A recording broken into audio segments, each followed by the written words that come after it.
Alrighty, here we go. Tal'Darim Altar, Mana's preferred arena of choice for the PvT matchup. He has a lot of success on this map, and he will be in the top left-hand corner as our green Protoss. And his opponent, YoDa, currently on a 2-game winning streak, is in the bottom left-hand corner, and he is our Teal Terran.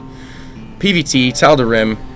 What do you think we're going to see here, Kev? I don't know. This is going to be... I certainly think we're in store for a long macro game, to be perfectly honest. Honestly, Mana certainly has the potential to try...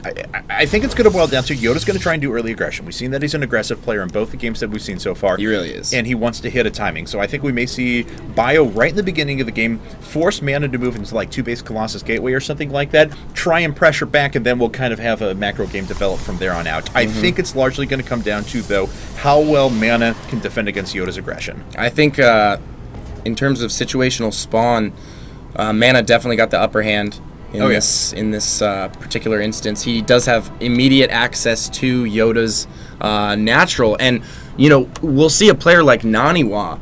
If he gets these spawns, he'll actually go for very, very, very fast 2-base Colossus with range. Yep. And he'll just abuse that position before the Vikings are out, or at least before the Vikings, before there's multiple starports, you know, producing Vikings off of reactors. Yeah. And you can only build 2 at a time. If he gets in there when you don't have any, and he has 1 to 2 Colossus, can make things very tricky for you. I've seen other players that have pulled up on that as well. At the Mountain View tournament I casted yesterday between Artist and State, when they were playing against each other, State actually took 2 quick games against Artist, games 1 and 2 in the winner's bracket finals, just because he was able to go ahead and, as Seltzer and Trevor walk right outside our door there as we're casting.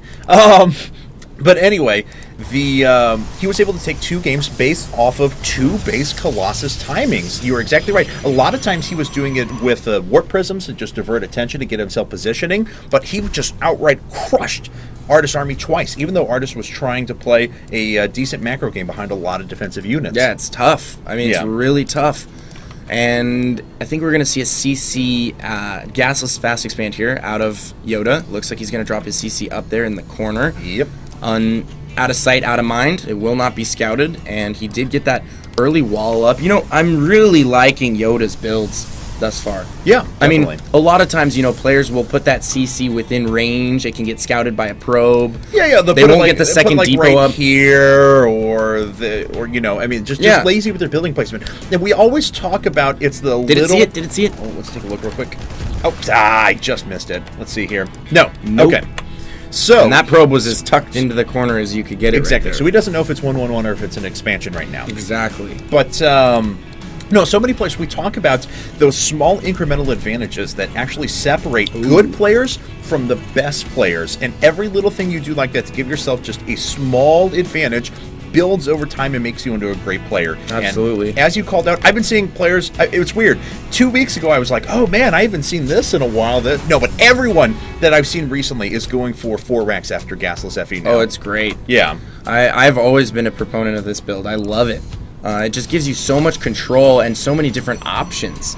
And you can always transition out of it, and it's not like having 4 racks is ever really going to hinder you. Exactly. If you do 3 racks tech, sometimes you can get into trouble because you don't have enough production to hold off those really aggressive 4 and 5 to get your upgrades. It took you so long to get your medevacs out there, and then all of a sudden you die because you just don't have enough Marines and Marauders on the field. Yeah, and Marines and Marauders are just the staple. They're the backbone of this matchup. So getting that production early on is really never a bad thing. Ooh, and YoDa, usually you just wait till you have about 16 to 20 Marines and go make a push, and then you go ahead and do damage beyond that. But right now, YoDa's going to push with a few. I don't know. It looks like he just wanted to take map control. Okay. Searching. I think he's searching for that probe, and there it is. And it does get taken out. So now he might push. Oh, we do see a... Okay, those are just being Maynarded. Yeah. I thought he might be sending those for some kind of a bunker push here. And he's actually supply blocked real hard right now. Did just finish a depot. He just finished? He hasn't called down supplies yet. I think he'll supply block again here in a second. Actually, never mind. Supply depot coming up. Yeah, he finished a depot at the perfect time right there. And so he's doing a little bit better now, but Engineering Bay is on the way as well. And Mana just does not have a lot of units out there. quite yet. Of course, No, he he did doesn't. 1 gate expand into 3 gate and then Robo, so it is a little more unit-heavy, gateway-oriented version of the 3 gate Robo. Uh-oh, if he forces him back into that little choke. Oh my god, those Marines could actually do quite a bit of damage. We'll see if any of those high-value sentries go down. No, but he is going to start dealing damage to the Nexus. And he's going to be forced to pull out of there. Yep. It's too bad that he didn't bring any SCVs with the push here. He could have set up some bunkers. I agree. At the natural, and that's why I will almost always generally try and bring 2 SCVs with that push, just in case. You can always send them back. And looks like Mana now pressuring out with a few Stalkers. Of course, he should be able to pick off a few unupgraded Marines, especially this many Stalkers as are there, but he's got to watch his control. Some of those Stalkers are getting very, very low. Yeah, they are. One goes down immediately. Just to a giant volley of Marine fire right there. Yeah, definitely. Several Marines have gone down, and several are in the low yellow. Yes. And a couple of one Stalker actually in the orange as well. Now, Junwei, or I called him Junwei because I saw it there. No, it's YoDa, is gone ahead and thrown up his 3rd gas at the same time. He's getting quite a few upgrades going. And his opponent, though, there's that robotic space, so he is going to move into 2-base Colossus here behind some upgrades. Although I've seen a lot of players just going for the 3-gate Robo into 2-base Colossus with double Forge. You actually try to hit timing behind like 2-2 or something like that. Yeah. All right, well, it looks like things are going to just settle down here for a second. 2 bunkers at the front, so he's going to be safe to anything that Mana could potentially throw at him right here. Definitely. Mana does have an obs in position on the high ground. He could deny that gas if he wanted to. YoDa's just now putting that up. We'll see if he comes back with the Stalkers and tries to pick off that SCV. No, it looks like he's just going to get a full scout. Yes, he is. And now YoDa's actually pulling back his Marines for a second. So we'll see if he's trying to intercept this Observer here in a bit. But the Observer's sneaking its way right out the front. And back on Mana's side of things, we have +1 armor coming up in addition to that Colossus. And I think that's a nice choice to go for the +1 armor before anything else, even when you're going Colossi. A lot of people will favor +1 armor when you're going heavy gateway, but some people will decide to just get the extra damage output from the Colossus. But then the Vikings, you know, that upgrade does double duty because they take 2 attacks from the Vikings. It's so nice for the Colossus. It just turns your Colossus, couple that with Guardian Shield, it turns your Colossus into little mini Ultralisks against Vikings. They're just so much. Oh wow, sneaks that SCV in right there. Gets a beat on the 3rd, gets a beat on the Colossus. Very nice scout right there from YoDa, so he knows exactly what to expect here. And it looks like we are seeing that very quick 2-base Colossus timing from our Protoss player Mana here. And is this going to be Vikings right away? Oh wow, he's actually going for Medivacs. I don't know if he has time for that. Risky. Okay, as looks like Colossus #1 is already I don't out. think he has time for those Medivacs. I agree with you. I really don't. Unless I don't know, because Mana doesn't really have a lot of stuff, though. I mean, if he wants to do a little bit of damage and then turn around and just go home, I'm cool with that. Ooh, he needs to be careful. Oh, there's the scan, and it looks like YoDa sees exactly what's out there, and he wants to pursue. Yeah, YoDa could kill his entire army. Both players have shown that sharking a lot. They're just both sharking a lot. There's been a situation where I really thought that, you know, YoDa was going to push early and try and do some damage with Marines. Never, happened for a while. Now that the 2nd Colossus is out, we are going to have Armor 1 and, well, Weapons 1 and Combat Shield and Concussive Shells, actually, all finishing at pretty much the exact same time here for YoDa. So his army is going to have all the upgrades he needs for a prime mid-game engagement here, but Mana with the 2 Colossus now with range is in that sweet spot. He's going to start working down the SCVs at the natural. Could potentially get some serious damage done here. Is denying mining as well. He's already killed quite a few workers, and it looks like he is going to back out. Little does he know he could have actually just walked right through the front, but there is a pretty devastating force of bio making its way around the right-hand side for YoDa. Just completely circumventing that army. Is potentially going to look for the double drop here. And let's see here. Is he going to load up those medevacs? I'm not sure what he's doing. And he sees the army moving back home. He may try to trap that here in a bit. I'm actually not sure. Yeah, not sure what he's doing with that force right now. I don't really know.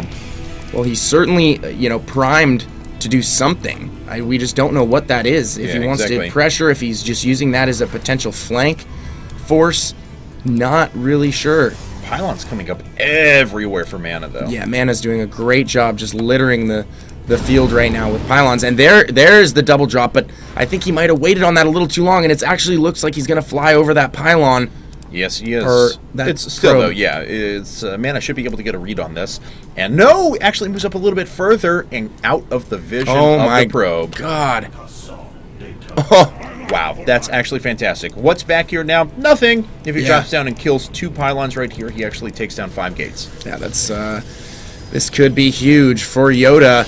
And we'll see, he's moving up the rest of his forces through the middle as well, so he is a little bit ahead supply of his opponent, Mana. Mana does have about 11 worker lead as well, which means the army for YoDa is huge, and he is going to snipe the Templar Archives before Storm finishes. Yeah, he might actually get the Council before Zealot Legs is done. I think he will. Oh! Beautiful, beautiful denies right there. He sets back Templar Tech just into the Stone Age. Even if he loses the medevac, I still think it's worth it. And he's moving into the 3rd at the same time. Beautiful moves. My God, he is doing so much damage. Beautiful, beautiful moves from YoDa here. This is so impressive. And he's going back into the main now. Gonna be able to take out these... Oh, dear. Nice job, Mana. But is he gonna get the 3rd? Yeah, I think he is. It's gonna be close, and he's gonna get it. Oh, wow. Wow, that's actually incredibly impressive. He's stemming up through the front at the same time. Nice awareness by Mana to go ahead and stem off that attack. Okay. But Mana, he has got his work cut out for him now. He is back by 30 supply. He is supply blocked, and he just lost all of his Templar tech. Add into that, he also lost the Twilight... oh, wait, hold on. I think the biggest thing there was charge. He did start a Twilight Council right away. I think the biggest thing there was charge. He's not going to have charge for so long. We're at the 16-minute mark, and he had to restart that. And look at the Viking count from YoDa. I mean... just sitting very pretty right now. He has 10 Vikings out on the field, a huge bio squad, no ghosts. Mobius reactors on the way. 3-3 is also on the way for YoDa. Yeah. He is so heavily upgraded right now. What is Mana at? Mana is now going to +2 weapons. He may have +2 armor done already. We'll find out. No, just +1 armor. That means these Vikings in this mass are going to take down these Colossi very, very quickly. Oh, wow. Great positioning here for YoDa. Going to take down all of the Colossus. Every single Colossus has gone down. There is no Storm on the field. There's quite a few High Templar, but Mana's in a lot of trouble here. I think YoDa might just be able to take the game. Lands all the Vikings at the natural. Yeah, he's going to pull units aside, and as soon as he does, he wins the positioning war because he'll be able to run right up the front. He'll lift off here in just a bit as soon as those units start seriously threatening. Then here comes YoDa right up the front. A lot of his units are in. Stims up, and this army... Oh, God. There it is. GG. YoDa has taken 3 games in a row, and now a Mouse is down 3-1 in this best of 9. 是上将。